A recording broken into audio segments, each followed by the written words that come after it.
Je m'appelle Yannick Villedieu, je suis journaliste.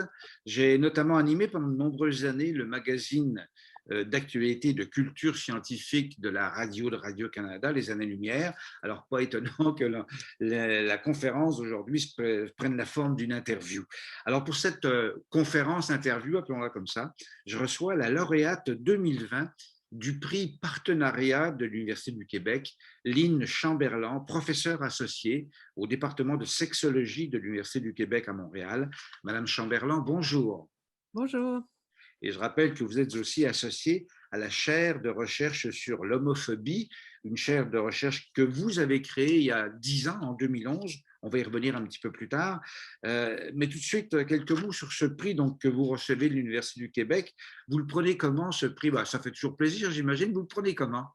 Ben, ça fait toujours plaisir parce que quand même, on travaille fort, on travaille beaucoup, et donc c'est une reconnaissance du travail de toutes ces années et c'est ce qui me permet aussi de revenir en arrière et justement de dire, bon, toutes ces décennies à rencontrer des partenaires, à gagner leur confiance, à faire des collaborations, de façon à créer un réseau, plus large, de partenariats, à avoir toutes sortes d'expériences aussi de recherche partenariale. Donc, ça permet un regard en arrière, et bon, au moment où j'en suis rendue, c'est très gratifiant. C'est C'est un honnête peu ce qu'on appelle un prix de carrière, hein. oui, oui, parce que ce n'est pas une réalisation ad hoc, c'est vraiment la construction, progressive de Dont on va parler dans les minutes qui viennent. Mais si vous deviez résumer votre carrière en quelques mots, votre carrière, ça a porté sur quoi? En fait, ça a porté principalement sur les discriminations, mais aussi plus largement les préjugés, les différentes formes, d'infériorisation des personnes, qu'on appelle de diverses façons. Bon, maintenant, c'est l'acronyme, LGBT pour lesbiennes, gays, bisexuels, trans, mais il y a d'autres identités qui s'ajoutent, on pourrait y revenir. Moi, j'ai principalement travaillé sur, les gays, les lesbiennes et donc je me suis intéressée aux discriminations, mais moins au sens légal du terme qu'au sens social du terme. Et je me suis intéressée surtout à ce qui se passait dans les cadres institutionnels, c'est-à-dire dans les milieux scolaires, dans les milieux de travail, services de santé, services sociaux. Parce que, bon, étant sociologue de formation, je m'intéressais à savoir comment les institutions, les cadres institutionnels peuvent favoriser ou au contraire contrer les attitudes négatives qui marginalisent les personnes Mhm. Et, et, LGBT. et vous êtes donc à l'UQAM, mais vous avez une carrière avant l'UQAM. Vous étiez enseignante, je pense, au collégial, je crois. J'ai enseigné longtemps au collégial et notamment, j'ai fait de la formation policière et on enseignait dans des cours, qui visaient, l'interaction avec des clientèles diverses, dont les clientèles homosexuelles. Mais je dirais que la formation collégiale m'a beaucoup appris à vulgariser, c'est-à-dire que j'étais curieuse, je lisais constamment, je me tenais à jour dans les recherches, mais pour s'adresser à des étudiants collégiales, il faut adapter Oui. son Mhm. enseignement. Donc, je pense que c'est là que j'ai appris quand même à m'adresser à des personnes, en adaptant un langage, tout en ayant une base, scientifique solide. Et vous êtes entré à l'UQAM en quelle année? J'ai commencé à enseigner à l'UQAM parce qu'en 1995, j'ai co-créé un cours, le premier cours dans la francophonie qui s'appelait «Homosexualité, société», qui a été un cours, extrêmement populaire, Oui. finalement et au fil des ans, il se donne à chaque session à l'UQAM. Il est encore donné, il est encore très populaire et ensuite j'ai fait des recherches avec, le service aux collectivités de l'UQAM, donc des recherches partenariales. Donc, arriver à l'UQAM, pour vous, c'était votre port d'attache naturel, au fond, hein. Oui, avec le service aux collectivités qui justement est venu me chercher pour faire des recherches avec 2 partenaires, le Réseau des lesbiennes du Québec et un organisme Front qui se qui lutte pour l'insertion des femmes, dans des métiers ou des professions non traditionnelles ou traditionnellement masculins. Donc c'était pour moi le bassin. Il y avait aussi l'IREF, qui m'a accueillie L'IREF, l'IREF qui est l'Institut de recherche et d'études féministes, oui. donc qui a été ma première niche et par la suite, j'ai été rattachée au département de sexologie de l'UQAM. Alors, vous l'avez dit il y a quelques secondes, le mot partenaire, hein. Ce prix-là, le prix de l'UQ que vous recevez, c'est le prix du partenariat. Et ça, c'est un mot et aussi une réalité que vous aimez beaucoup. Vous avez toujours travaillé en partenariat, je crois.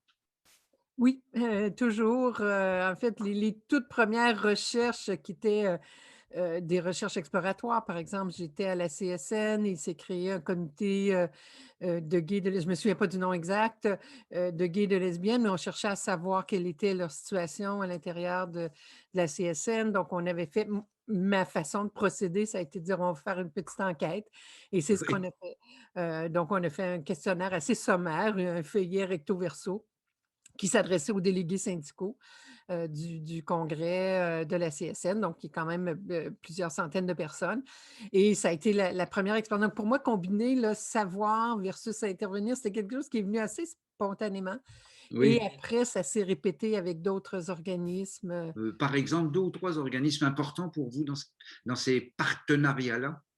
mais c'est sûr que les 1ers partenariats qui ont été faits, notamment avec Front, sur les lesbiennes qui exerçaient des métiers non traditionnels, et de même avec les partenaires syndicaux. À l'époque, il y avait un forum des gays, lesbiennes, syndicaux et ça, moi, je m'intéressais beaucoup au milieu de travail, étant une travailleuse, une personne qui investissait beaucoup de son énergie dans le milieu de travail et je trouvais qu'il y avait des enjeux extrêmement importants là parce que, on l'avait vu avec le sida, les personnes, avaient des problèmes de santé, leur conjoint décédé, ils ne pouvaient pas assister à l'enterrement. Donc, il y avait vraiment une exclusion là, parce que le sujet était tabou dans Mmh. la plupart des milieux de travail. Donc, il y avait parfois même des discriminations très ouvertes avec Front, par exemple, 2 Front qui ça veut dire quoi front? les femmes regroupées en options non traditionnelles. Oui, OK. Et il y avait 2 femmes qui étaient dans la soudure et qui avaient participé à mon enquête et qui ont été congédiées peu de temps après. Donc,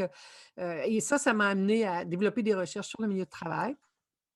Je dirais qu'un autre partenariat important, ça a été la coalition des familles, homoparentales, qui est maintenant, coalition des familles LGBT et les GRI, les organismes GRI qui sont des organismes, qui interviennent en milieu scolaire parce que j'ai fait une recherche sur l'homophobie en milieu scolaire et ça a été des partenariats, forts et où les résultats des recherches ont vraiment été repris Mmh. par ces organismes-là. Justement, je voulais vous citer, cette déclaration que vous avez faite. «J'ai toujours eu la conviction que le travail collaboratif permet des avancées inestimables pour l'égalité juridique et sociale de groupes victimes de discrimination et d'exclusion sociale». 1 ou 2 exemples de ces avancées inestimables qui ont été faites grâce à ces partenariats-là?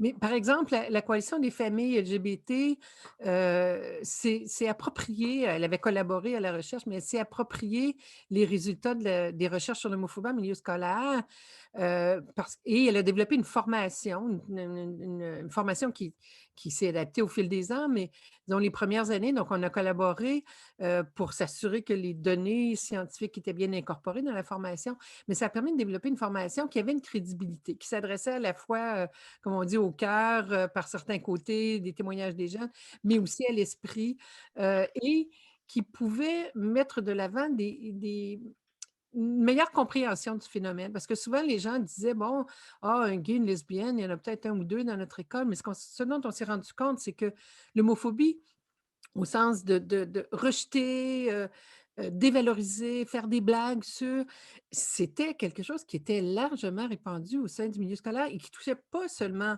gays, lesbiennes ou gays, lesbiennes en devenir, mais qui touchait aussi des jeunes dont l'apparence vestimentaire ou telle conduite à un moment donné ne respectait pas les normes de genre et on se servait d'une étiquette pour dévaloriser ce comportement-là. Donc c'était quelque chose qui touchait beaucoup de jeunes, qui les touchait aussi indirectement. Donc, c'est un phénomène qui devait interpeller plus largement. Alors, c'est la meilleure compréhension du phénomène permet de mieux le décrire, de mieux bâtir des alliances aussi pour montrer comment c'est Mmh. important de modifier ça. Donc, le travail avec la coalition, ça a été beaucoup d'alimenter leur formation et la coalition a repris cette formation-là qu'ils ont donnée à des milliers de personnes à travers la Mmh. province. Mmh. Alors, pour savoir où on dit souvent ça, hein, pour savoir où on s'en va, il faut savoir d'où on vient. Alors, je voudrais reculer un peu dans les années, 1980-1990, là, quand commencé vos recherches militantes, je vais les appeler comme ça. On en était où au Québec en matière de reconnaissance, ou je dirais plutôt de non-reconnaissance des droits des minorités sexuelles et de genre, comme on dit? Oui, oui. Ben, on n'était pas très avancé parce que, il y avait eu notamment il y avait la pé il y avait la question du sida qui a, d'une certaine façon, entraîné une recrudescence de la stigmatisation parce que les gens craignaient la maladie. C'est une maladie qui a déjà été surnommée la peste gay, Oui. et qui était associée aux gays, donc qui venait à nouveau poser, un stigma alors qu'il y avait une certaine période de libéralisation et un début de reconnaissance. Il y avait quand même une reconnaissance, au sens une interdiction de discriminer sur la base de l'orientation sexuelle. Mais cette non-discrimination n'était pas une reconnaissance comme telle. Ce dont on s'est rendu compte dans les années 90, c'est qu'il y avait encore beaucoup de discrimination et il y avait beaucoup de tabous également, dans les milieux de travail, cette question-là était taboue. Même dans mon collège, je me souviens d'un prof qui était décédé du sida et ça n'a jamais été dit, la cause de son décès. Donc c'était Mhm. vraiment une question taboue.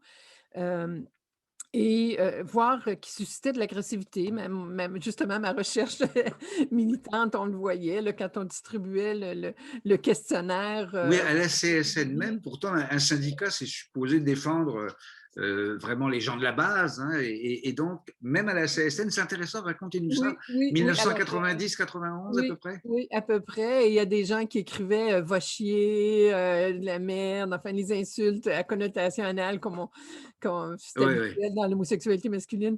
Et puis, il y en a d'autres qui déchiraient le papier, qui refusaient de participer, alors que d'habitude, c'est des gens qui collaborent, puis il y a une solidarité Ben oui. qui s'établit un peu spontanément quand on est délégué syndical. Mhm, À la mhm. CSN, on a cette adhésion au syndicalisme qui nous unit. Donc, on voyait que c'était pas acquis et ça a pris quelques années aussi avant de voir comment les syndicats pouvaient aborder ça. En Mhm. même temps, ils étaient touchés parce que dans certains syndicats, notamment le commerce, l'hôtellerie, la restauration, il y avait des décès. Dans les hôpitaux, il y avait aussi la question de comment on approche les personnes qui sont malades du sida, parce que les employés pouvaient avoir des craintes et on les comprend aussi, on ne savait pas trop Oui. comment. Bref, il y a eu des cas, disons, en dehors des milieux de travail, il y a eu des problèmes de violence policière. Donc, il y a eu, comme au début des années 90, beaucoup de tensions autour de ces questions-là et autour du fait que le fait de ne pas être reconnu comme couple ou comme conjoint, avait des conséquences importantes et était discriminatoire.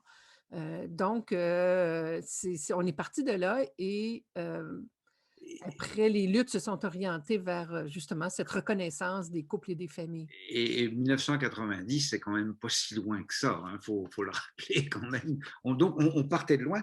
Alors vous êtes une militante, hein, mais vous voulez aussi comprendre en profondeur ce que vivent les personnes qui subissent ces processus d'exclusion, de discrimination. Vous choisissez donc d'être, et je vous cite, à la fois militante et scientifique.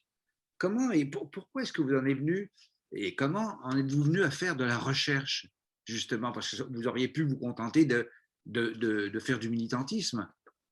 Oui, mais en fait, je voulais aussi toujours mieux comprendre parce qu'on vit une certaine réalité, on a un entourage qui la vit, mais on connaît pas toutes les facettes de cette réalité-là. Heu Notre réalité est quand même toujours particulière. Donc, moi, je voulais essentiellement comprendre. Je voulais aussi, ça participait de mon militantisme d'une certaine façon, de pouvoir documenter les réalités qui étaient là et leurs impacts sur les personnes. Donc, ça permet de soutenir des revendications. Bon, un peu comme, je sais pas, dans l'écologie, si on est capable de documenter, voire dans certains cas de chiffrer ou de chiffrer monétairement les coûts d'un phénomène pour convaincre plus de personnes que c'est important d'agir. Donc, il y avait une partie qui était quand même politique. Ça ne veut pas dire forcément que la recherche est biaisée dans ce sens-là, parce qu'au contraire, il faut que le processus scientifique ait une certaine rigueur pour que ce soit convaincant. Sinon, si on prétend à des généralisations et que ce n'est pas fondé, Eh oui. euh, au contraire, on vient d'affaiblir là, notre position. Donc, pour moi, c'est important de faire cette recherche-là, de la faire avec rigueur.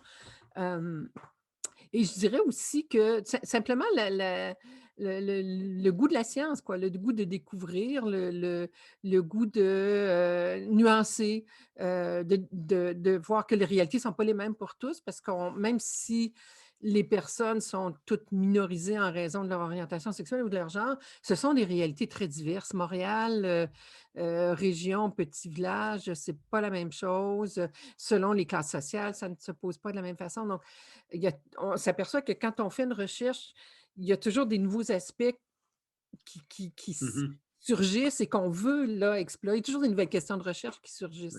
Oui. On Il y a une expression, qui date de quelques années déjà, qui parlait de la recherche-action. C'est une expression qui était consacrée. Est-ce que, c'est une expression que vous achetez, recherche-action? Mais je l'achète même si elle est un peu désuète, mais disons que moi, je m'y reconnais. Moi, je m'y Oui. reconnais certainement. Mais maintenant, souvent, on va parler de recherche. En fait, il y a tout un vocabulaire, puis des fois, il y a de la confusion aussi parce que la recherche partenariale, c'est de la recherche qui se fait avec des partenaires, mais ces partenaires-là peuvent être très variés. Ça peut être un organisme communautaire, et là, il y a des défis propres à ce type de recherche. Souvent, c'est une recherche qui suppose une collaboration plus étroite, qui pose des problèmes parfois parce que les organismes communautaires sont souvent sous-financés, ont pas toujours d'expérience de la recherche scientifique. Donc, il y a des défis propres. D'autres fois, le partenaire peut être, bon, les organisations syndicales. Alors, les attentes de collaboration sont différentes aussi à ce moment-là. Ça peut être un ministère. Donc, l'éventail des partenariats est très divers et l'éventail des formes de collaboration aussi, ça varie. Et ça, il faut être conscient de ça, qu'un modèle de partenariat, ça ne se transpose pas directement à un autre type de partenaire. Ce qu'on appelle la recherche communautaire, là, c'est plus la recherche qui se fait avec des organismes communautaires et qui essaie vraiment de renforcer les capacités de recherche des organismes eux-mêmes. Alors ça, c'est un processus, je dirais, qui est plus exigeant, notamment dans la relation à établir avec, cet organisme. Moi, j'ai eu l'expérience de différentes, formules de partenariat et les partenariats que j'ai essayé de construire étaient, de divers types parce que je trouve qu'il faut s'adresser, sur le plan politique, il faut interpeller les milieux scolaires, par exemple. Il faut, bon, à l'intérieur de politiques publiques, il faut pouvoir il faut que les recherches et les résultats de recherche servent à construire des politiques, publiques. Donc, Mmh. pour moi, c'était, cette idée de construire différents types de partenariats. Mmh. Alors, on est toujours dans les années 90. Rapidement, un ou 2 exemples, 1 ou 2 projets de recherche, les premiers projets de recherche que vous montez à ce moment-là. Rapidement, un ou 2 exemples, si vos Oui, souvenirs vous permettent de oui, oui. retourner là. Oui, oui. Ben, les discriminations, dans le milieu de travail, donc avec l'organisme Front, où je me suis intéressée aux lesbiennes, qui faisaient des métiers traditionnellement masculins. Donc c'était un domaine nouveau pour moi et même si j'étais une chercheure lesbienne, identifiée comme telle et qu'elles étaient lesbiennes, il a fallu gagner leur confiance parce que j'étais quand même une intellectuelle. Oui, Donc perçue comme quelqu'un qui connaît rien dans la pratique des métiers. Je connaissais pas le vocabulaire, donc qu'est-ce que je venais faire? Est-ce que j'allais être capable de comprendre leur vécu? Et comme je vous dis, j'ai l'impression parfois que c'est les activités sociales partagées et la fois où j'ai utilisé un marteau pour, aider à démolir un escalier qui a fait que j'ai gagné la confiance du milieu. Heu, mais disons que ça a été le point de départ, de recherche par la suite plus ample et subventionné, avec les partenaires avec ce partenaire, avec les milieux syndicaux également. Et ça a quand même permis d'ouvrir cette question-là en termes de recherche, de dire le travail, ça occupe quand même une bonne période, une bonne partie de la vie des gens et ce qui s'y passe est important et de plus en plus, il y a des enjeux. Je vous parlais tout à l'heure des conjoints, des enfants. Il y a des droits qui étaient accordés, des avantages qui étaient accordés aux personnes hétérosexuelles et dont les personnes homosexuelles étaient privées. mmh. Donc, et au-delà de ça, c'est important, selon moi, d'avoir un milieu de travail accueillant, sécuritaire, où on n'est pas toujours en train de se demander: «Bon, est-ce qu'ils savent? Est-ce qu'ils savent pas? Qu'est-ce comment je raconte ma fin Oui. de semaine? Est-ce que j'invente une histoire?» Tout ça. Donc, ça a permis d'ouvrir cette question-là et d'ouvrir une série d'enjeux. Ça a été ça Les résultats ont aussi, été approprié par les syndicats pour justement que les militants syndicaux, par la suite, puissent soulever ces questions-là dans leurs syndicats en s'appuyant sur les résultats de recherche. Mhm. Alors, Heu, on va continuer dans quelques secondes à raconter votre long parcours, mais en attendant, je vais m'adresser au public en ligne. Alors, vous assistez donc à la grande conférence des lauréats des prix d'excellence de l'Université du Québec. Je reçois Madame Lynne Chamberlain, professeure associée au département de sexologie de l'Université du Québec à Montréal, prix partenariat de l'Université du Québec. Et je rappelle que vous pouvez lui poser vos questions en utilisant la fonction questions-réponses qui se trouve au bas de votre écran Zoom, et notre lauréate va se faire un plaisir d'y répondre immédiatement après cette interview. L'interview qui se poursuit, Madame Chamberlain. Donc ça, c'est un peu d'où l'on vient. On va maintenant regarder le chemin qui a été parcouru au fil des années en matière de reconnaissance des droits des minorités sexuelles et de genre, parce qu'on a quand même fait du chemin pendant ces années-là. Et un premier moment fort, m'avez-vous dit, c'est la reconnaissance formelle de droits. Nous sommes donc dans les années 1998-2005. C'est une oui. période où il va y avoir des reconnaissances de droits. On pourrait peut-être rappeler un peu ce qui s'est passé à ce moment-là. Oui, en fait, il va y avoir, une reconnaissance de l'existence de couples de même sexe. Donc, le 1 pas au Québec en 98 et ensuite au gouvernement fédéral, c'est de reconnaître, d'appliquer aux conjoints de même sexe, les mêmes dispositions qu'aux conjoints, hétérosexuels. Donc les conjoints de même sexe se voient reconnus, pour toute une série de dispositions, qui touchent les pensions, les avantages ou responsabilités en milieu de travail. Ensuite, en 2002, c'est l'union civile. Alors, deux choses différentes. D'une part, on crée une institution qui est presque un mariage. Et là, c'est le Québec qui crée cette institution-là en 2002. Et ça a été adopté à l'unanimité par tous les partis politiques qui étaient là. Et ce quasi-mariage offre une reconnaissance plus officielle des gens qui et une voie pour si on veut s'engager, officiellement avec nos proches, et avoir un statut civil différent.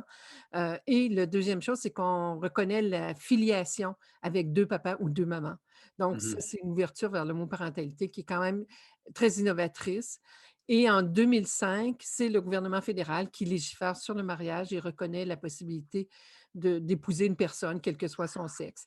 Alors, comme c'est le fédéral qui, a le pouvoir de définir le mariage, bon, l'union civile, une des conséquences, c'est que l'union civile est devenue un peu désuète parce que les gens qui voulaient se marier ont eu recours plutôt au mariage qu'à l'union civile comme telle. Alors Qui ça, était c'est un le premier presque mariage, comme vous avez dit. Oui. qui était un presque mariage. On passait du presque mariage au vrai mariage.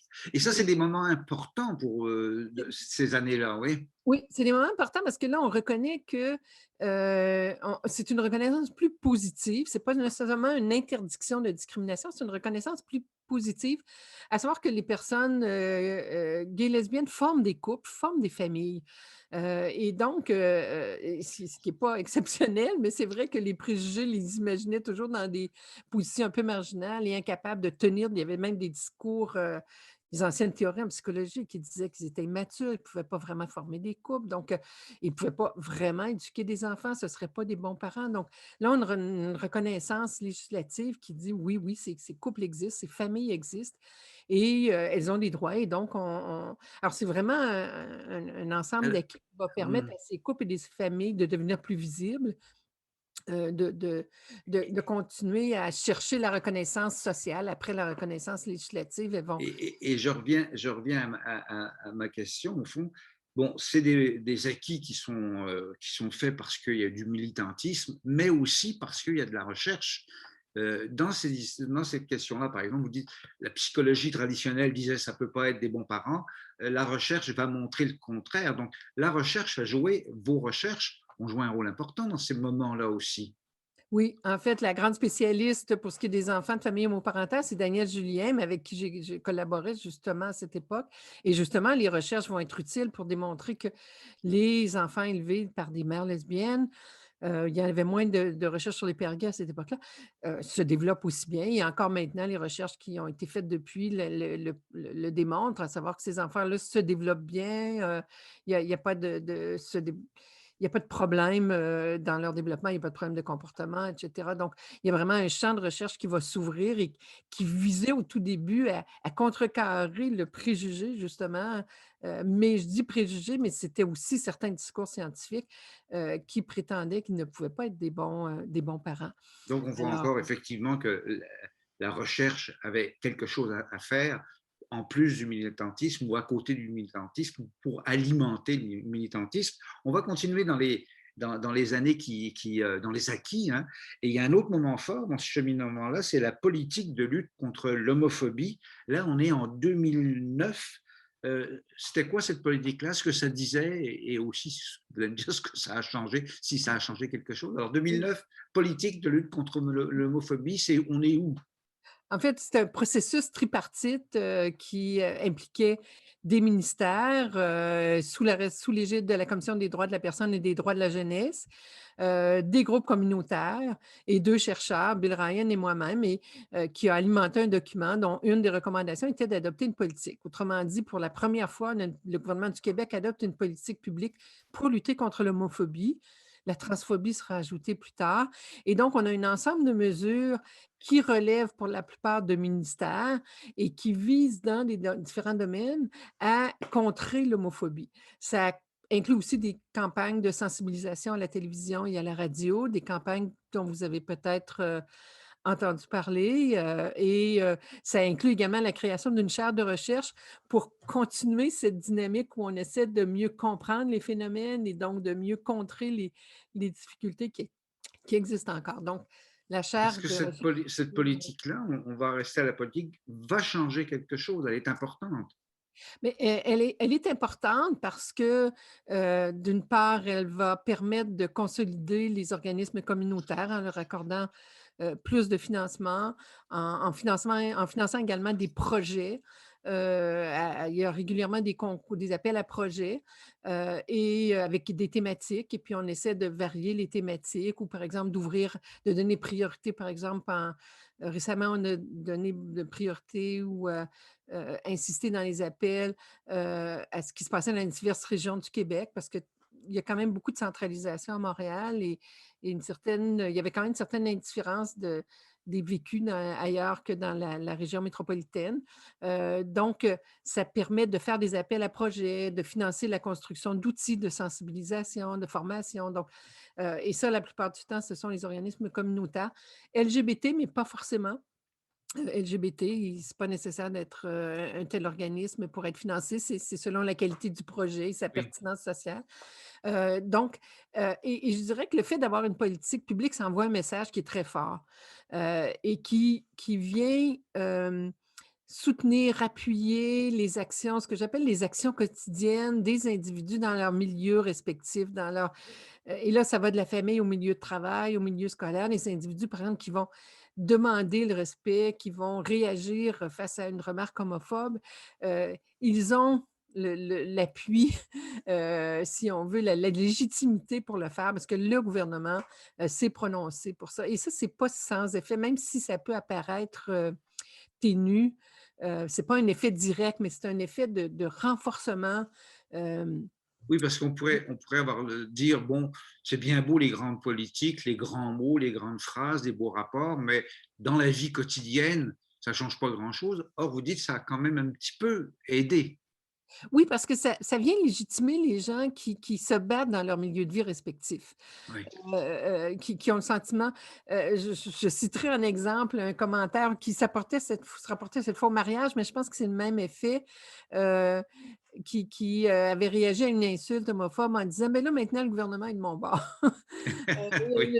Bon, oui, c'est vrai que des fois, les gouvernements, surtout maintenant, peut-être ont des discours qui ont des discours antiracistes, anti-homophobes et je pourrais y revenir là, Ils sont un qui peu creux. sont un peu creux ou qui sont parfois symboliques, mais il reste que c'est quand même, les personnes peuvent essayer de s'appuyer là-dessus pour se donner un peu plus de force et de légitimité dans leurs actions. Si le gouvernement on n'a qu'à penser à un gouvernement de droite qui serait, homophobe, comme il y en a dans d'autres pays. Et Je pense à la Hongrie, mais, on pourrait trouver d'autres exemples. Alors quand les gouvernements on peut trouver que les discours, sont creux ici, mais, quand on compare à d'autres pays, on s'aperçoit qu'il vaut mieux avoir ça que, d'avoir des discours homophobes, oui. et autres, antiféministes, et cetera dans d'autres pays. Alors, bon, ensuite, ce que ça change, c'est que ça a quand même créé un bureau de lutte à l'homophobie, donc il y a un ministre qui est responsable de cette lutte à l'homophobie. Il y a cette série de mesures, de la part des gouvernements, dont l'application est lente, oui, c'est vrai, c'est une machine bureaucratique, donc qui se meut très lentement, mais quand même qui fait en sorte qu'on on va intégrer progressivement, les personnes, de minorités sexuelles et de genre, dans diverses politiques. On va avoir cette préoccupation, dans diverses politiques, dans diverses mesures. Et une des conséquences, un des résultats de cette politique, donc vous l'avez évoqué, c'est la création de la chaire de recherche sur l'homophobie. Là, c'est 2011, il y a 10 ans précisément. C'est vous qui créez cette chaire-là. Ça représente quoi, tout à coup, dire, voilà, on a une chaire de recherche dans une institution universitaire importante, on a une chaire de recherche sur l'homophobie. Ça représentait quoi pour vous? Pour moi, c'était c'était un enjeu très important. J'avoue que j'ai vraiment mis beaucoup d'efforts et à convaincre des Oui. gens, rencontrer des gens, pour créer ça. Pour moi, c'était bon, il y avait un enjeu scientifique qui était d'ouvrir le champ de recherche. Moi, j'avais fait des recherches, il y avait de la recherche, dans le domaine du VIH, ça, c'était un domaine qui était là, mais pour moi, c'était d'ouvrir le champ de recherche et qui s'est élargi petit à petit pour inclure d'autres personnes, personnes trans, personnes, non binaires, et cetera. Mais donc, l'enjeu scientifique, c'était vraiment d'ouvrir le champ de recherche, de l'installer dans une institution universitaire, de le légitimer, d'intéresser d'autres personnes à ce champ-là, d'amener les chercheurs aussi à inclure dans leurs recherches la préoccupation. Par exemple, si on étudie les jeunes, bien, savoir qu'il y a des jeunes qui Mhm. ont une autre orientation sexuelle, on pourrait les inclure dans nos recherches, dans nos questionnaires, et cetera. Donc, ça, c'était un enjeu. L'autre enjeu, c'était vraiment de mieux répondre aux besoins de connaissances. Et là, c'est l'enjeu partenariat, c'est-à-dire avec les partenaires, d'identifier les besoins de connaissances et de soutenir ou développer, selon le cas, des recherches qui répondraient à ces besoins au fur et à mesure qu'ils se présentaient ou qu'on voyait que, je pense au vieillissement des gays lesbiennes, j'avais fait une toute petite recherche au début des années 2000, sur le vieillissement chez les lesbiennes, mais c'est redevenu un enjeu. Il y a un besoin dans le milieu communautaire parce qu'il y avait des gays et des lesbiennes qui avaient vécu hors du placard là, depuis les années 80-90. Et là, avec le vieillissement, qui craignaient d'être obligés de retourner dans le placard. Ah Donc oui. là, on a un nouveau besoin de connaissances qui sort du milieu communautaire. Donc, est-ce qu'on peut y répondre? Est-ce qu'on peut encourager d'autres chercheurs à y répondre, soutenir des étudiants qui s'y intéressent? Donc, trouver diverses façons ou s'associer à des projets dans ce domaine-là. Moi, j'ai collaboré avec des gens de McGill, avec un projet pan-canadien avec un chercheur, américain. Donc, est-ce qu'on peut, dans certains cas, soutenir, participer, dans d'autres cas, développer soi-même des recherches pour répondre à ces besoins-là? Il y avait aussi former la relève. Oui. Donc ça, c'est important, les jeunes. Donc, on a un programme de bourse pour soutenir la relève et de développer aussi des partenariats de recherche, en région, alors à l'extérieur de Montréal. Donc, on a essayé d'impliquer le réseau UQ, dans un projet pour voir l'enseignement qui se faisait sur ces sujets-là dans les différentes constituantes de l'UQ. Donc, bref, il y avait à la fois des enjeux scientifiques, là, de développer la recherche, faut soutenir la relève, développer le réseautage parmi les chercheurs, mais l'autre souci qui était plus, de répondre aux besoins de connaissances, et de s'assurer toujours que les connaissances, hem, servent par la suite, c'est-à-dire soient Oui. transférées, Alors, vous utilisées. avez cité par exemple la question du vieillissement des personnes gays. Est-ce qu'il y a deux ou trois autres sujets de recherche bien précis, bien concrets, qui ont été soulevés et auxquels vous avez pu répondre grâce à la chaire? Mon Dieu, ben, le travail sur l'homophobie en milieu scolaire a été beaucoup repris, Oui, et a donné lieu à beaucoup d'activités de transfert et de mobilisation des connaissances. Le travail sur les familles aussi, même si moi, j'étais pas la chercheure principale, le travail sur les familles et les enfants et c'est un champ de recherche qui a continué à se développer par Daniel Julien, maintenant par Isabelle Côté de l'UQO. Donc, l'Université du Québec en au Outaouais, c'est Québec, ça, en ouais. Mhm. Outaouais, c'est ça. Il y a des nouvelles réalités qui sont apparues, qui prennent place petit à petit. Je pense aux personnes, heu trans et non binaires. Donc ce sont des nouvelles réalités, mais l'actuel directeur de la chaire, lui est plus spécialisé auprès des jeunes. Heu, il s'intéresse toujours à ces réalités-là. Heu En gros, je dirais que c'est ça. On s'est Oui, intéressé un peu à l'international aussi, heu, avec, l'ambition de soutenir, ou de collaborer avec des réseaux internationaux et surtout en pensant à des pays francophones, par exemple, oui, bien sûr. la francophonie internationale où les droits sont loin d'être connus. Oui, oui. Alors, je vais rappeler aux personnes qui nous suivent que vous assistez à la grande conférence des lauréats des prix d'excellence de l'Université du Québec. Je reçois Madame Lynne Chamberlain, professeure associée au département de sexologie de l'Université du Québec à Montréal, prix partenariat de l'Université du Québec. Et donc, vous pouvez lui poser des questions. Je vois en bas de mon écran, il y a déjà 6 personnes qui ont posé des questions. Continuez à les poser parce que dans quelques minutes, ça va être on va poser ces questions-là. On va vous soumettre, Madame Chamberlain, au supplice de la question, comme on dit. Alors, Oui. 2011, la chaire de recherche sur l'homophobie est en place. Elle a de nombreuses activités, vous l'avez dit, mais actuellement, il faut parler du projet de recherche en cours. C'est un projet en cours puisque c'est de 2016 à 2023. Ça s'appelle SAVI LGBTQ, SAVI S-A-V-I-E. S-A-V-I-E, ça veut dire quoi? Ça veut dire savoir sur, l'inclusion et l'exclusion, des personnes LGBT. C'est un nom qu'on a trouvé justement Oui, dans une réunion partenariale, oui, parce que ça allait bien, sa vie, c'est oui ben qu'on oui, oui. Et inclusion, exclusion, ça veut dire qu'il y a toujours d'exclusion. il y a toujours de l'exclusion. Elle est parfois plus subtile, qu'une discrimination franche et nette, dont on sait maintenant qu'elle est interdite. Et donc, c'est souvent plus de façon, une mise à l'écart, encore des blagues, une façon ou simplement une absence de préoccupation, une absence de souci pour, la présence de ces personnes-là, un rejet de service ou une moins grande attention accordée à ces personnes-là.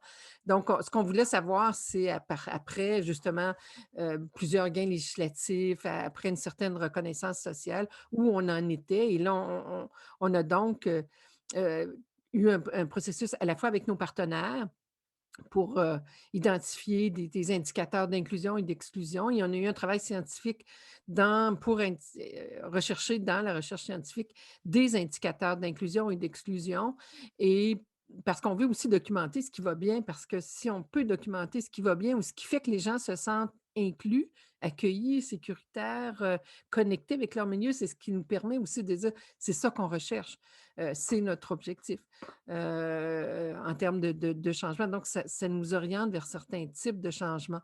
Mhm. Hem, Parce que souvent, un des malentendus qu'il y a avec les cadres institutionnels, c'est que les gens les gens ne font pas forcément confiance a priori, ne savent pas comment les autres vont réagir et donc sont dans l'hésitation, sont dans le questionnement. Ils font toujours une lecture de leur milieu de vie, que ce soit un service public, que ce soit un milieu de travail. Donc, ils vont lire: «Est-ce qu'il y a des indices ici comme quoi, il y aura un bon accueil, ce sera un accueil bienveillant?» Mhm. Mhm. Et de l'autre côté, les gens nous disent: «Ben oui, pourquoi ils viennent pas? Pourquoi ils ne disent pas? Pourquoi ils sont pas allés? Ils comprennent pas». Donc, il y a une espèce de malentendu souvent et moi, je trouvais ça donc important de voir ce qui fait que les gens se sentent bien. Alors souvent, ils ont besoin de petits messages rassurants, heu, pour leur dire: «Oui, vous allez être bien accueillis, vous allez être bien compris, le service va tenir compte de vos besoins particuliers s'il y a lieu». Heu je pense récemment on s'intéresse beaucoup aux violences sexuelles, et on sait maintenant, en tout cas, il y a assez il commence à y avoir des recherches québécoises, qui indiquent que les personnes de minorités de genre et de minorités sexuelles seraient plus susceptibles de subir de telles violences. Alors, quand on met sur pied les services, c'est important d'inclure, Mmh. dans les politiques locales, les universités, les institutions, c'est important d'inclure, d'avoir une politique qui soit inclusive, qui tienne compte des mesures, qui tienne des mesures qui, par exemple, sur la façon, le pronom d'usage, qui s'assure que les personnes qui vont recueillir les plaintes soient formées, soient conscientes Oui, de oui. cette possibilité-là, en fait. Donc, c'est vraiment on est ça ne veut pas dire qu'il y a pas de discrimination, franche, ça arrive encore, mais on est plus souvent dans des politiques d'inclusion dans les cadres institutionnels, dans les pratiques, les programmes de ces milieux institutionnels. Alors, madame Chamberlain, l'heure tourne à toute vitesse, on pourrait encore en parler pendant des heures et des heures. Puis il y a des questions qui sont là. Je vais vous poser, avant de passer aux questions, une dernière question immense à laquelle je vous demanderai de répondre rapidement. On est donc en 2021, on a fait tout le chemin dont on a parlé, il reste encore beaucoup de chemin à faire. En quelques mots, qu'est-ce qui reste à faire? Qu'est-ce que vous aimeriez qu'il soit fait là, dans les années qui viennent, en quelques mots? Oui, c'est vrai. Mais en fait, j'ai déjà touché un peu, c'est-à-dire qu'il y Oui, a oui, il y a des acquis législatifs.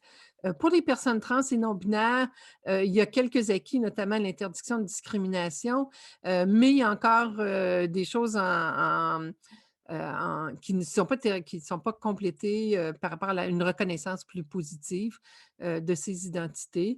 Ce sont des identités nouvelles aussi qui sont, peu ou mal comprises. Je pense que la norme sociale a changé aussi, c'est-à-dire que maintenant, il y a beaucoup moins de gens qui vont se dire homophobes, donc il y a quand même une certaine reconnaissance sociale. Il y a plus de visibilité. Bon, moins chez les lesbiennes que du côté des gays, mais quand même, même chez les lesbiennes, il y a des gens, par exemple, des artistes, des personnalités publiques qui ne vivent plus dans le placard et ça, c'est quand même un signe d'avancée. Hem, ce qui reste à faire, c'est souvent, le fait d'avoir une reconnaissance plus concrète dans les milieux de vie, c'est ce dont c'est la mmh, question que je viens d'aborder tout à l'heure. C'est-à-dire, dans les milieux de services, de soins hospitaliers, services sociaux, dans les milieux scolaires, dans les milieux de travail, de s'assurer, de prendre plus de mesures concrètes, pour sensibiliser les gens, pour les former, mais aussi comment je dirais ça? Pour s'assurer que les personnes soient à l'aise, et reçoivent des services adaptés, reçoivent, qu'on tienne compte de leur situation. Et ça, c'est un travail, je dirais que souvent quand on développe des formations, c'est les personnes déjà un peu ouvertes d'esprit qui vont venir. oui, oui, Et donc là, il faut rejoindre tout le monde. Il faut sensibiliser tout le monde. Il faut qu'il y ait une certaine généralisation de ça. Comme il faudrait qu'il y ait une formation dans toutes les institutions, que ce soit secondaire, collégiale, universitaire, toutes les personnes qui interviennent et qui sont formées pour intervenir auprès des gays, lesbiennes âgées, par exemple.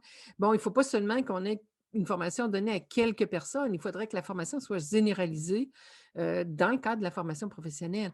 oui. Donc ça, c'est vraiment une étape importante, à mon avis, à franchir. Alors, madame Chauverland, on va passer au supplice de la question. Oui, Il y a allons-y. plusieurs questions. Alors, il y a des questions qui, je vois, qui sont très larges, mais on va essayer d'y répondre quand même assez rapidement. Alors, il y a madame Céline Poncelin de Raucourt qui demande si vous aviez à recommander une ou deux mesures pour soutenir la capacité des chercheuses et des chercheurs de faire de la recherche partenariale. Ça serait quoi ces une ou deux mesures que vous recommanderiez? Grosse question. Grosse question, mais en fait, je pense qu'il faut qu'elle soit reconnue dans les CV, dans l'évaluation du travail des professeurs, parce que ça demande du temps. Ça demande un temps à toutes les étapes de la recherche, et souvent ce temps-là n'est pas reconnu et cet engagement-là n'est pas reconnu dans la tâche. Ça l'est à l'UQAM, mais ça ne l'est pas toujours et c'est pas toujours aussi valorisé. Donc, je pense que ça, c'est une mesure. Ensuite, il faut que les organismes subventionnaires, prévoient aussi ce temps, et un des problèmes qui se posent, c'est souvent que les organismes communautaires qui collaborent en recherche n'ont pas les ressources, n'ont pas le temps, sont pas rémunérés. On leur demande du temps alors que ces organismes sont déjà sous-financés. Mhm. Et l'art, alors il y a une espèce de déséquilibre au niveau des ressources et avec les subventions, on ne peut pas les rémunérer. Enfin, il y a un problème de financement de la recherche, qui est à travailler. Il y a eu des améliorations quand même depuis les 2 dernières décennies, mais je pense que c'est encore à travailler et à retravailler. Mhm. Alors, autre question, là aussi une grande question, mais il faut y répondre rapidement. Quelles données scientifiques ont permis de mieux comprendre que l'homosexualité est un fait naturel pour certaines personnes? Rapidement, je pense, on ne va pas faire une revue bibliographique, mais quand même 2 ou 3 idées là-dessus. Mon Dieu, je pense que Oui. en fait, les recherches qui ont ça date, en fait, du on peut commencer avec Kinsey, c'est-à-dire qui a démontré, en fait, on s'aperçoit que les comportements homosexuels existent dans toutes les sociétés, et sont présents, ce ne sont pas exceptionnels, mais peuvent être des comportements qui sont adoptés une fois, 5 fois pour la vie par les gens et qu'il y a pas de c'est pas rattaché à aucune forme de pathologie. Alors, ce sont des recherches, je dirais surtout, comportementales ou anthropologiques, qui ont démontré ça. Maintenant, la façon dont l'homosexualité est perçue, soutenue ou au contraire, réprimée, la façon dont c'est vécu, par rapport au cadre familial, ça, c'est des choses qui varient d'une société à l'autre. Mais sinon, on s'aperçoit que, dans toutes les périodes historiques, c'est quelque chose qui fait partie, de la sexualité humaine. Mhm. Alors, Ishang Chao dit: Bonjour, j'ai suivi le cours sur l'homosexualité et société donné à l'époque par Madame Chamberlain. Excellent cours, soit dit en passant. J'aimerais l'entendre. Alors là aussi, c'est une grande question, mais essayez d'y répondre rapidement. J'aimerais l'entendre sur les enjeux actuels concernant les personnes trans, queer et non binaires dans les milieux de travail. Oh là là, Oh là là! Alors beaucoup de travail à faire oui. parce que, les personnes trans, il y a toutes sortes d'enjeux très, très, très, très concrets là, qui se passent en milieu de travail, parce que souvent il y a un décalage entre pendant une période de transition, il y a un décalage entre le statut civil, l'apparence, personnelle, et les papiers d'identité. Donc et au travail, il faut présenter des papiers d'identité. On a un courriel, on a un téléphone, donc c'est pas seulement en fait, les enjeux sont différents de ceux des personnes homosexuelles et sont souvent très liés à l'organisation très concrète du travail, parce qu'il y a des espaces genrés dans les milieux de travail. Donc, outre les questions d'identité, il y a des espaces, genrés, les toilettes, par exemple, les uniformes, parfois les fonctions de travail aussi. Donc, il y a beaucoup de travail de sensibilisation à faire. Il y a aussi c'est quelque chose, c'est une réalité qui est beaucoup moins bien comprise maintenant parce que quand même, le mouvement homosexuel, ça existe depuis quelques décennies. Les personnes trans, c'est plus récent. Donc il y a On n'a beaucoup pas encore beaucoup de recherches là-dessus, il y a finalement, vous diriez, oui. oui, il y a beaucoup moins de recherches là-dessus. Puis maintenant, il y a les identités non binaires, queer qui surgissent. Donc, un éclatement du cadre binaire homme-femme. Oui. Donc, plusieurs nouvelles identités qui vont avec une recherche de nouveaux pronoms, alors que notre société est vraiment construite sur la base de cette binarité-là, homme-femme. Et je veux dire, on n'y échappe pas au sens où c'est présent, toujours. Donc, si on s'adresse à quelqu'un, on dit il ou elle, on essaie tout de suite de savoir est-ce que c'est un homme, une femme.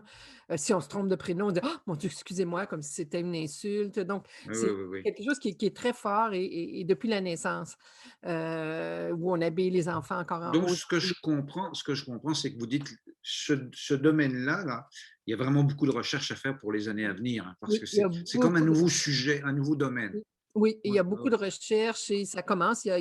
Ça commence. Il y a une chaire à l'Université de Montréal qui s'est maintenant créée sur les jeunes trans et leurs familles. Donc, ça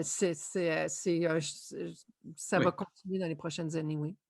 Alors, une autre question d'une personne qui semble vous connaître puisqu'elle vous tutoie, elle s'appelle Gabrielle Richard. Bonjour Lynn, Mhm. félicitations pour ce prix Célérité. À partir de ce regard porté sur ta carrière et sur le développement des études gays et lesbiennes dans la francophonie, quels sont les sujets de recherche que tu aurais aimé investir ou que tu aimerais investir si tu poursuivais tes recherches à l'heure actuelle? Donc, c'est un peu la question, sur quoi, ce serait Oui, quoi la pro? oui, bonjour Gabrielle, qui est une ancienne étudiante et qui est vraiment une personne, magnifique et qui a elle-même fait des recherches, fantastiques au niveau de son doctorat et qui poursuit maintenant en France. Alors, je pense que j'aurais aimé revenir davantage sur le développement du mouvement, gay, lesbienne, LGBT. C'est un mouvement qui a connu des succès, mais en même temps qui est très critiqué, pour sa commercialisation, pour, les liens faits avec les grandes entreprises, pour le fait qu'à l'intérieur de ce mouvement-là, il y a vraiment une reproduction des inégalités hommes-femmes, et l'exclusion, de certains groupes, immigrants, racisés, personnes avec handicap. Donc ça, j'aurais aimé revenir là-dessus parce que il y a des tensions politiques aussi au sein du mouvement, notamment entre ceux qui recherchent plus une intégration sociale et les personnes plus, je dirais, contestataires de l'ordre social ou de l'ordre sexuel, dans ce cas-ci, de l'ordre hétérosexuel. Alors ça, j'aurais aimé documenter ça davantage parce qu'en même temps, comme personne, j'ai toujours essayé de me situer un peu entre les deux. Euh, et je me sentais interpellée par le mouvement queer. En même temps, bon, sur le plan politique, je trouvais des fois que ça menait un cul-de-sac. Mais en même temps, le mouvement intégrationniste, des fois, est un petit peu trop collé sur, justement, bon, on cherche un peu trop l'intégration. Beaucoup de gays lesbiennes cherchent d'abord l'intégration, mais il y a quand même... Enfin bref, toutes ces Oui. questions-là m'intéressent et j'aurais aimé avoir plus de temps à y consacrer. Mais ce qui est très chouette, c'est que vous donnez des pistes de travail pour les collègues qui vous suivent. C'est formidable. Vous leur mettez, vous leur donnez du travail à venir. Céline Poncelin de Raucourt, comment l'affirmation montante de la non-binarité et du non-genré influence-t-elle la recherche et le militantisme de lutte contre l'homophobie? Encore une grosse question, hein? Encore une grosse question, oui. Ben, écoutez, c'est en cours, et ce que j'espère, c'est qu'actuellement, bon, c'est surtout porté par des jeunes, queer, les questions de remise en question du genre, et de la non-binarité. Il y a actuellement un peu un écart générationnel entre, les plus vieux, je dirais militants et même chercheurs et je pense par exemple les militantes féministes. Moi, j'ai un réseau d'amis, féministes d'une certaine génération qui comprennent mal ces enjeux. Donc, je pense qu'il y a vraiment un manque de dialogue. Tout d'abord, c'est quelque chose que j'aimerais dire. J'aimerais ça, j'espère qu'il va y avoir des espaces ou des livres qui vont ouvrir ce dialogue parce que les plus vieux, plus vieilles militants ont souvent questionné le genre, le carcan du genre. Quand on est homme, il faut être masculin, il faut être hétérosexuel. Quand on est femme, il faut être féminine, hétérosexuelle, etc. Donc, ça a été questionné, mais là, c'est questionné d'une manière différente, c'est-à-dire qu'on rejette beaucoup le processus même de catégorisation et on essaie de lui substituer autre chose. Pour certains, c'est devenu la base des luttes à mener, le cœur de leur lutte, mais en même temps, ça repose beaucoup sur la reconnaissance d'identité individuelle, donc d'individus qui sont porteurs de cette lutte-là. Et là, il y a moins de collectifs, disons, qu'il y en avait dans les générations ou précédentes ou dans d'autres formes de militantisme. Et là, ça interpelle les institutions mais je pense qu'il faut que dans les institutions, peut-être qu'il y ait une ouverture à voir qu'est-ce qui est demandé, comment est-ce qu'on pourrait reconnaître ou ouvrir la place à cette diversité d'identité. Et pourquoi? Parce que c'est vrai que si les personnes ne se sentent pas reconnues dans leur identité première, dans leur subjectivité, il y a un problème d'insertion et de bien-être dans l'institution. Bon, en même temps, qu'est-ce que ça veut dire sur le plan du genre? Je pense que ça veut dire que les modèles traditionnels ne sont plus endossés par un certain nombre de jeunes. Et ça, c'est positif d'une certaine façon parce que, je veux dire, on parle souvent de masculinité toxique, de virilité, récemment, il y a une chercheure qui a documenté les coûts économiques de ça. Oui, on a Je vu pense se que passer ça récemment, oui. les Oui. les modèles traditionnels sont questionnés. Alors, la question, c'est par quoi on les remplace? Donc, ces jeunes-là nous disent, bien, on n'a plus besoin de cette catégorie-là. Bon, maintenant, comment ça va évoluer?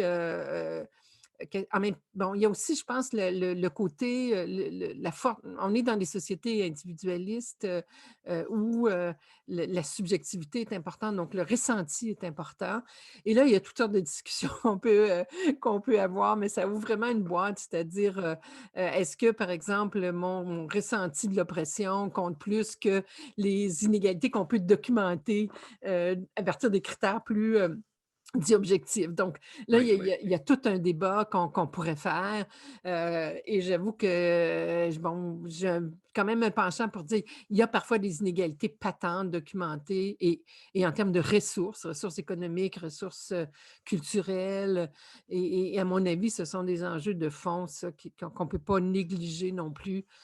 Donc à quelque part, je reste encore accrochée à ça plutôt qu'à une vision de l'oppression, une définition de l'oppression qui repose davantage sur le ressenti. Heu On sent la sociologue en vous, hein? et oui, Oui. oui, on devient sociologue et Chasser voilà. la sociologue, elle revient au galop. Dans toutes vos années, une autre question, dans toutes vos années de pratique, avez-vous remarqué des différences entre les générations dans la population LGBTQ, par exemple le discours, la perception de soi, les comportements, etc. Ah oui, oui, oui, assurément et on le voit maintenant justement par rapport à cette jeune génération. Mais ce qu'on voit, c'est, en fait, c'est que les générations plus vieilles qui ont été dans le placard, qui craignaient vraiment l'exclusion, là, au sens propre de discrimination. On ne veut pas te voir, on ne veut pas entendre parler de ton homosexualité. Et donc, ces générations-là qui ont lutté pour s'affirmer, être visibles, être reconnues, souvent maintenant vont dire: «Bon, ça va, si» comprennent pas forcément les revendications des plus jeunes générations et aussi ont développé, par exemple, bon, les gays, les lesbiennes ont développé des cultures, des façons de vivre qui sont différents, l'un par rapport à l'autre. Ce qu'il y a commun entre les 2, c'est l'importance de la famille choisie, des rapports d'amitié. Par contre, les hommes ont développé plus d'institutions autour de la sexualité. Ce que les lesbiennes, n'ont pas. On le voit dans le village, ou ailleurs. Donc, les jeunes générations sont beaucoup moins intéressées à fréquenter le village ou à fréquenter ces institutions-là, se réseautent différemment, se réseautent dans les réseaux sociaux à travers les réseaux sociaux. Donc, vraiment, non, chaque génération vit dans un certain contexte social, hein, Oui, donc, oui. une certaine technologie, certains possibles technologiquement. Dans les années 50-60, les lesbiennes qui voulaient avoir des enfants pouvaient à la limite, soit renoncer et se marier, il y en a plusieurs qui l'ont fait, soit, devenir mère célibataire. Dans les années 60, ça se faisait. Quand l'insémination est devenue possible, ça ouvre une nouvelle porte. Alors chaque Oui. génération vit dans un contexte qui ouvre certaines possibilités et par ailleurs ferme, offre des contraintes aussi qui sont propres à ce contexte-là. Une petite question rapide à laquelle on peut répondre rapidement. C'est un spectateur anonyme. Qu'est-ce que les personnes, alors c'est écrit non binaire, qu'est-ce que les personnes non binaires? Est-ce qu'on peut juste donner une réponse rapide? Oui, ce sont des personnes qui ne s'identifient pas ni comme homme ni comme femme. Ils vont s'identifier soit, ni l'un ni l'autre, soit un peu des 2, soit, n'ayant pas de genre. Donc on réfère à une identité subjective, des personnes. Nous, on peut les percevoir comme ressemblant plus à ce qu'on a comme image d'un homme ou d'une femme, mais ces personnes, dans leur identité subjective, Donc des ne personnes non binaires, on dit. oui, qui rejettent Alors, cette binarité. une autre question de Camille, je pense c'est Camille Albert. Comment est-ce que votre identité lesbienne a influencé votre parcours comme chercheuse? Ah là, il vous reste 2 minutes pour 2 pour minutes. répondre à ça. Ouais, c'est sûr qu'au départ C'est la fin, mais je pense une très bonne question pour oui. terminer. Alors, Oui, ben, je c'est sûr que, les questions que j'ai souvent formulées en recherche, c'était des questions que je m'étais déjà posées. Par exemple, moi-même, ma propre évolution en milieu de travail, ma visibilité ou ma non-visibilité. Quand on enseigne, on a le grand souci de comment on sera perçu par les étudiants, donc ce sont des préoccupations que j'avais. Donc c'est sûr que ça joue pour, susciter la curiosité et aller voir ce qu'on sait, ce qu'on ne sait pas par rapport à ça. Je dirais aussi que ça a joué dans la confiance que les autres pouvaient avoir envers moi parce qu'il y avait je ne l'ai pas mentionné tout à l'heure, mais il y avait quand même dans les années 80-90 une très grande méfiance par rapport, à la recherche universitaire et au milieu universitaire. Donc, le fait d'être lesbienne et de le dire, faisait que l'établissement de liens de confiance se faisait plus facilement et dans un partenariat, la confiance, le respect, c'est, à la base donc et ça avec les organismes communautaires, ça se faisait plus facilement. Hem que dire d'autre? J'avais quand même peut-être plus une sensibilité à, bon, homme-femme, de me préoccuper aussi de la question des différences entre les gays et les lesbiennes. Quoique j'ai pas non plus orienté mes recherches, davantage sur au début, oui, mais avec la chaire, là, on essaie d'être vraiment inclusif, de la diversité, de genre, bien qu'on n'a pas couvert tous les sujets. Il y a des par exemple, il y a des sujets nouveaux émergents. On peut pas tout couvrir, hein. C'est un champ qui s'ouvre et voilà. Que dire d'autre? Une certaine fierté, je pense parfois que je ressentais, mais que je sais que d'autres lesbiennes ressentaient au fait que j'étais là, j'étais à l'université, j'étais une lesbienne visible. Hem, il y en a d'autres évidemment à l'université, mais le fait d'y être et de le dire, je pense que des fois je recevais des rétroactions comme quoi ça amenait une certaine fierté. Eh bien, je pense que c'est une très belle façon de terminer ce magnifique entretien que vous nous avez accordé, Madame Chamberlain. Donc, sur cette fierté hein, que vous avez eue finalement dans toute votre carrière de scientifique et de militante. Alors, je rappelle que c'est donc à la fin de cette grande conférence des lauréats des prix d'excellence de l'Université du Québec. Je me suis entretenu avec la lauréate 2020 du prix Partenariat de l'Université du Québec, Lynn Chamberlain, professeur associé au département de sexologie de l'Université du Québec à Montréal, également associé à la chaire de recherche sur l'homophobie que vous avez créée en 2011, il y a 10 ans. Merci beaucoup à vous, Madame Chamberlain. Vous avez été très généreuse de votre temps. Merci beaucoup aussi à vous, les personnes en ligne. C'est Yannick Villedieu qui vous parle. Au revoir. À la prochaine et en présentiel, j'espère. Tout le monde le souhaite certainement. Merci beaucoup, Madame Chamberlain. Au revoir. Merci. Peut-être, la chaire s'appelle maintenant chaire de recherche sur la diversité sexuelle et de genre pour justement exprimer sa volonté d'inclusion. Alors, ben, merci, c'était un échange fort intéressant. Au revoir. Au revoir.